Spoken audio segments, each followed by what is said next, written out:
Hi అండి. Good evening అందరికీ. ఒక చిన్న మాట.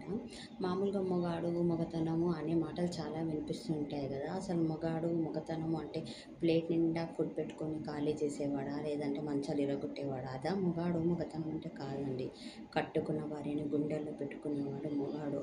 కట్టుకున్న భార్యని కంట తడ పెట్టకుండా చూసుకోవాలి. ఆమెకి ఎంత నమ్మకం కలుగజేయాలి మొగాడు అంటే, నువ్వు ఒకవేళ ఎవరో ఆడదానితో తప్పు చేస్తూ రెడీ హ్యాండెడ్‌గా నీ భార్య నిన్ను చూస్తే కూడా అమ్మో! ఇది నిజం కాదు. నా కళ్ళు నన్ను మోసం చేస్తున్నాయేమో, నా భర్త దేవుడు అనుకునే ఉండాలి.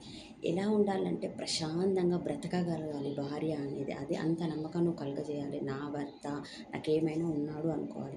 కనీసం అది తిన్నదా లేదా పట్టించుకోకుండా, అది నిద్రపోతుందా లేదా, ప్రశాంతంగా ఉందా లేదా, అసలు తన మనసు ఎలా ఉంది, కనీసం తను ఆరోగ్యంగా ఉందా లేదా అని పట్టించుకోకుండా ఎక్కడో పరిచయమైన ప్రతి ఆడదాని వెంట వింటూ దానికి నీ భార్య తిన్నదా అని పట్టించుకోవద్దా అని జొమాటోలో ఫుడ్‌ల ఆర్డర్‌లు పెడుతుంటావు. నీ భార్య ఎలా ఉంది అసలు అనేది, తను ఏదైనా కంఫర్ట్‌గా ఉందని చూడు, దాన్ని మాత్రం ఒక లాడ్జ్‌లో పెద్ద పెద్ద హోటల్‌లో తీసుకుపోయి స్టే చేస్తూ ఉంటావు. ఇదేనా మొగతనం అంటే?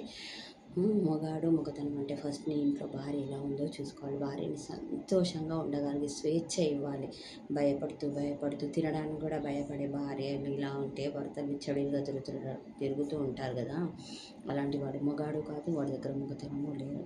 అర్థం చేసుకొని ఎవడైతే భార్యని ప్రేమగా చూసుకుంటాడో వాడు గుడిసెలో ఉండి మామిడికాయ పచ్చడితో అన్నం పెట్టిన వాడు నిజమైన మగాడు.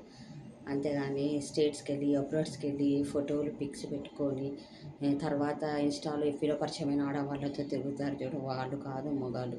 నువ్వు ఐటీ కంపెనీలో జాబ్ చేయి, సెంట్రల్ గవర్నమెంట్ జాబ్ చేయి. నీలో మగతనం ఉన్నట్టు కాదు. నువ్వు మగాడివి కాదు. డబ్బు కాదు ఇంపార్టెన్స్. భార్య నమ్మకం ఇంపార్టెన్స్.